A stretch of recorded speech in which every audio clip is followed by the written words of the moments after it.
So this one is just the typical definition of beauty in imperfection. When I was making this design, my hands were not stable. You can tell from the video.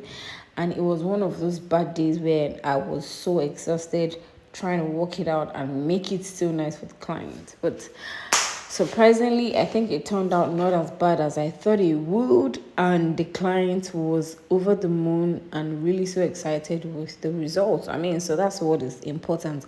At the end of the day, customer satisfaction is key, and I think I achieved that on this cake. So next up is this marbled number. Could you guys believe that this cake is a 12-inch size cake? You know how videos or pictures sometimes does no justice cakes. This is a typical example of that. Now this is like something like a sunflower inspired design. It was also a freehand design that the client gave to me to freestyle. Just gave me the preferred color tone and hues, and I worked with it.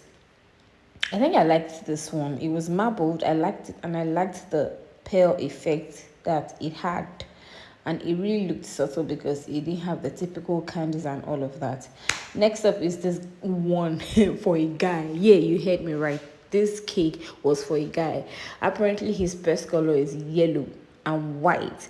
I mean, I found that so interesting, really. But I mean, we had to come to the design, making sure to not make it too feminine or too girly. But I mean, to still make him happy. Do you think we tried?